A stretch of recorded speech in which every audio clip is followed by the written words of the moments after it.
আসসালামু আলাইকুম ওয়া রাহমাতুল্লাহ। প্রিয় দর্শক, কাজের ফাঁকে ফাঁকে আপনি করতে পারবেন এমন কিছু আমল সম্পর্কে আজকের ভিডিওতে আমি আপনাদেরকে জানাবো ইনশাআল্লাহ। ইনশাআল্লাহ দর্শক, আজকের ভিডিওতে যে আমলগুলো আমি আপনাদেরকে বলবো, আমলগুলো এতই ছোট যে আপনি কাজের ফাঁকে ফাঁকে অবসর সময়ে, রাস্তা দিয়ে চলার সময় অর্থাৎ খুবই অল্প সময়ে এই আমলগুলো করতে পারবেন। আমলগুলো খুবই ছোট কিন্তু এর ফজিলত অনেক অনেক বেশি। কাজের ফাঁকে কিংবা অবসর সময়ে মানুষ কত কাজই না করে থাকে। কেউ গান শোনে, কেউ নাটক, সিনেমা কিংবা টিকটক জাতীয় মুভি দেখে সময় অতিবাহিত করে। কিন্তু এই অবসর সময়ে কিংবা কাজের ফাঁকে ছোট ছোট অনেক দোয়া ও জিকির আছে যা পরেও মানুষ প্রশান্তি পেতে পারে। আর এসব জিকির ও দোয়ার ফজিলত, মর্যাদা এবং সওয়াব অনেক বেশি। বান্দার প্রতিটি আমলই আল্লাহর কাছে অনেক দামি। ছোট ছোট আমলও কিয়ামতের দিন বিপুল সওয়াবে পরিণত হবে। তাই ছোট বড় কোনো আমল ও সৎ কাজকে অবহেলা করা উচিত নয়। তাহলে চলুন একে একে প্রত্যেকটি আমল অর্থাৎ দোয়া ও জিকিরের কথা আপনাদের সামনে তুলে ধরি। প্রিয় দর্শক, কাজের ফাঁকে ফাঁকে অবসর সময়ে আপনি করতে পারবেন আজকের ভিডিওতে এমন 10টি আমলের মধ্যে সর্বপ্রথম নম্বর আমলটি হলো আল্লাহুম্মা ইন্নী আসআলুকাল আফিয়া ফিদ দুনিয়া ওয়াল আখিরা। অর্থ, হে আল্লাহ, তোমার কাছে আমি দুনিয়া ও আখিরাতের নিরাপত্তা ও সুস্থতা কামনা করছি। সুবহানাল্লাহ। প্রিয় দর্শক, দেখুন কত সুন্দর একটি দোয়া। আল্লাহুম্মা ইন্নী আসআলুকাল আফিয়া ফিদ দুনিয়া ওয়াল আখিরা। হে আল্লাহ, তোমার কাছে আমি দুনিয়া ও আখিরাতের নিরাপত্তা ও সুস্থতা কামনা করছি। সুবহানাল্লাহ। অর্থাৎ আপনি যদি খালেস অন্তরে শিরক মুক্ত থেকে, গুনাহ মুক্ত থেকে প্রতিনিয়ত এই দোয়াটি করতে থাকেন, তাহলে আল্লাহ তাআলা আপনাকে দুনিয়া ও আখিরাতের নিরাপত্তা দান করবেন এবং আল্লাহ রাব্বুল আলামিন আপনাকে সুস্থতা দান করবেন ইনশাআল্লাহ। তারপরে প্রিয় দর্শক, কাজের ফাঁকে ফাঁকে অবসর সময়ে আপনি করতে পারবেন আজকের ভিডিওতে এমন 10টি দোয়া ও আমলের মধ্যে দ্বিতীয় নম্বর আমলটি হলো লা ইলাহা ইল্লা আনতা সুবহানাকা ইন্নী কুনতু মিনাজ জালিমিন। প্রিয় দর্শক, এটি হচ্ছে দোয়া ইউনুস। এর অর্থ হচ্ছে, তুমি ছাড়া কোনো মাবুদ নেই, তুমি পবিত্র সুমহান, আমি নিশ্চয় জালিমদের দলভুক্ত। এর ফজিলত হলো দৈনিক একবার দোয়া ইউনুস পড়লে পদমর্যাদা সমুন্নত হয়, আল্লাহ তার রোজি রোজগারে সমৃদ্ধি দান করেন, দুঃখ, যন্ত্রণা, পেরেশানি, অশান্তি ও কষ্ট প্রভৃতি দূর করেন, তার জন্য সবসময় কল্যাণের দ্বার খুলে দেন, শয়তানের প্ররোচনা থেকে তাকে রক্ষা করেন। সুবহানাল্লাহ। তারপরে তৃতীয় নম্বর দোয়া ও আমলটি হলো সুবহানাল্লাহি ওয়া বিহামদিহি সুবহানাল্লাহিল আজিম। অর্থ, মহান সেই আল্লাহ এবং তারই সকল প্রশংসা, মহান সেই আল্লাহ যিনি সর্বোচ্চ মর্যাদার অধিকারী। আবু হুরায়রা রাদিয়াল্লাহু তাআলা আনহু থেকে বর্ণিত হাদিসে রাসূল সাল্লাল্লাহু আলাইহি ওয়াসাল্লাম বলেছেন, দুটি বাক্য এমন রয়েছে যা বলা সহজ, আমলের পাল্লায় অনেক ভারী আর আল্লাহর কাছেও অধিক পছন্দনীয়। আর সেই বাক্য দুটি হলো সুবহানাল্লাহি ওয়া বিহামদিহি সুবহানাল্লাহিল আজিম। দলিল বুখারী শরীফের হাদিস, হাদিস নম্বর 6406। এছাড়াও এই বাক্য দুটির রয়েছে অনেক ফজিলত। আপনি কাজের ফাঁকে ফাঁকে অবসর সময়ে এই আমলটি করতে পারেন। তারপরে চতুর্থ নম্বর আমলটি হলো শ্রেষ্ঠ 4টি জিকিরের মধ্যে একটি জিকির, সেটি হলো সুবহানাল্লাহ।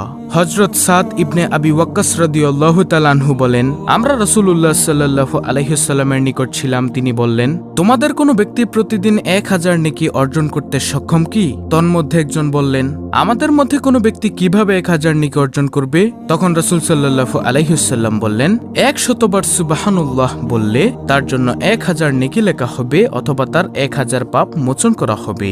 মুসলিম শরীফের হাদিস, মিশকাত শরীফের হাদিস। এছাড়াও রয়েছে অসংখ্য ফজিলত। তারপরে প্রিয় দর্শক, কাজের ফাঁকে ফাঁকে অবসর সময়ে আপনি করতে পারবেন আজকের ভিডিওতে এমন 10টি আমলের মধ্যে পঞ্চম নম্বর আমলটি হলো আলহামদুলিল্লাহ জিকির করা। আলহামদুলিল্লাহ শব্দের অর্থ হলো সমস্ত প্রশংসা মহান আল্লাহর জন্য। যে কোনো উত্তম, আনন্দময় ও শুভ খবরে ভালো কিছুর জন্য এটি বলা হয়ে থাকে। পছন্দনীয় কিছু দেখলে বা শুনলে আলহামদুলিল্লাহ বলতে হয়। হাদিসে রয়েছে, আল্লাহর মহত্ব বর্ণনা ও প্রশংসার জন্য আলহামদুলিল্লাহর চেয়ে উত্তম কোনো বাক্য নেই। তিরমিজি শরীফের হাদিস। আলহামদুলিল্লাহ নেকির পাল্লাকে ভারী করে দেয়। এছাড়াও রয়েছে অসংখ্য ফজিলত। তারপরে প্রিয় দর্শক, ষষ্ঠ নম্বর আমলটি হলো লা ইলাহা ইল্লাল্লাহ জিকির করা। এর অর্থ হলো আল্লাহ ছাড়া সত্য কোনো মাবুদ বা উপাস্য নেই। এটি হচ্ছে ইসলামের চূড়ান্ত কালেমা, মানব জীবনের পরম বাক্য। এই মহামূল্যবান বাণীর রয়েছে বিশেষ মর্যাদা এবং এর সাথে সম্পর্ক রয়েছে বিভিন্ন হুকুম আহকামের। প্রিয় দর্শক, 1 মিনিটে আপনি লা ইলাহা ইল্লাল্লাহ প্রায় 50 বার পড়তে পারেন। এটি সর্বশ্রেষ্ঠ বাক্য ও তাওহীদের বাণী।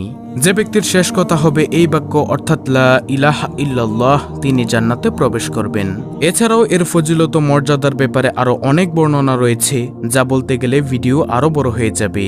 তাহলে গেল 6 নম্বর আমল, লা ইলাহা ইল্লাল্লাহ জিকির করা। তারপরে 7 নম্বর আমলটি হলো আল্লাহু আকবার জিকির করা, অর্থ আল্লাহ তাআলা সবকিছুর চেয়ে বড় এবং মহান। দর্শক, আল্লাহু আকবার শব্দটি মুমিনের ঈমানের দৃঢ়তা বৃদ্ধি করে, মনের ভিতর থেকে ভয়ভীতি দূর করে। মুমিনের জীবনের শুরু থেকে শেষ পর্যন্ত আল্লাহু আকবার এর প্রভাব তাকে আলোকিত করে রাখে।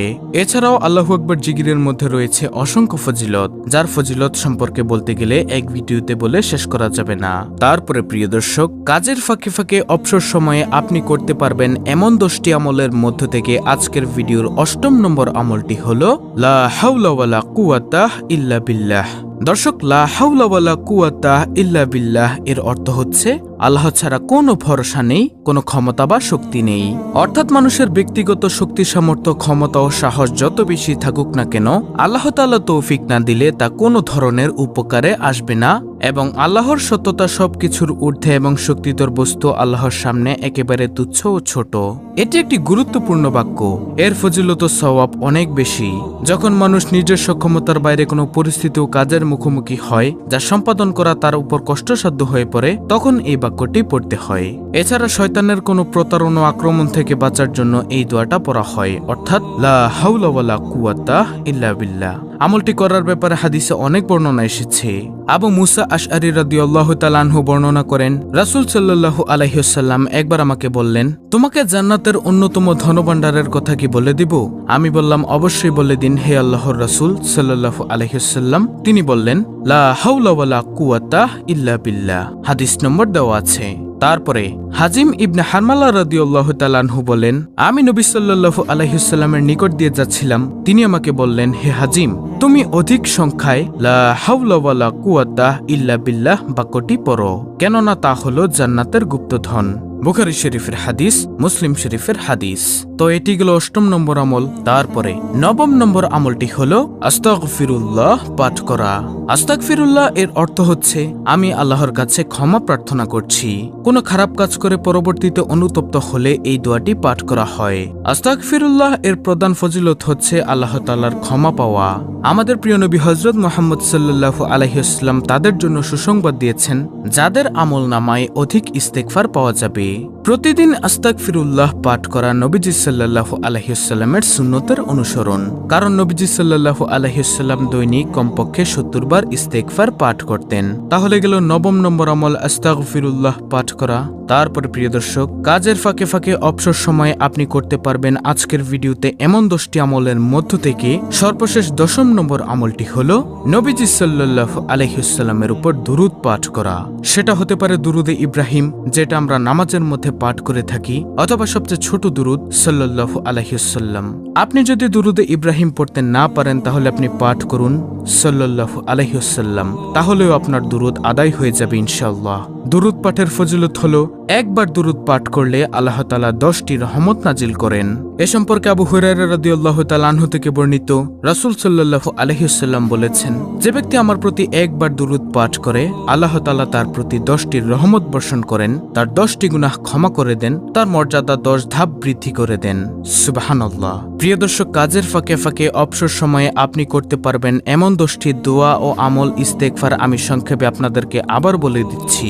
নম্বর 1, আল্লাহুম্মা ইন্নী আসআলুকাল আফিয়া ফিদ দুনিয়া ওয়াল আখিরা। নম্বর 2, লা ইলাহা ইল্লা আনতা সুবহানাকা ইন্নী কুনতু মিনাজ জালিমিন। নম্বর 3, সুবহানাল্লাহি ওয়া বিহামদিহি সুবহানাল্লাহিল আযীম। নম্বর 4, শ্রেষ্ঠ 4টি জিকিরের মধ্যে একটি জিকির, সেটি হলো সুবহানাল্লাহ। নম্বর 5, দ্বিতীয় নম্বর জিকির আলহামদুলিল্লাহ। নম্বর 6 তৃতীয় নম্বর জিকির লা ইলাহা ইল্লাল্লাহ। নম্বর 7 চতুর্থ নম্বর জিকির আল্লাহু আকবার। নম্বর 8 লা হাওলা ওয়ালা কুওয়াতা ইল্লা বিল্লাহ। নম্বর 9 আস্তাগফিরুল্লাহ ইস্তেগফার। নম্বর 10 নবীজি সাল্লাল্লাহু আলাইহি ওয়াসাল্লামের উপর দুরূদ পাঠ করা, যে কোনো দুরূদ। এগুলো আপনি কাজের ফাঁকে ফাঁকে অবসর সময়ে রাস্তা দিয়ে চলার সময় পাঠ করতে পারেন। ইনশাআল্লাহ অনেক অনেক সওয়াব অর্জন করতে পারবেন।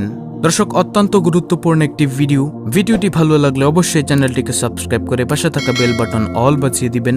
ভিডিওটিতে একটি লাইক দিবেন এবং কমেন্টে আমিন লিখবেন এবং অন্য মুসলিম ভাই বোনদের কাছে ভিডিওটি শেয়ার করে দিবেন, যেন তারাও দেখে শিখে আজকের ভিডিওর আমলগুলো করতে পারে।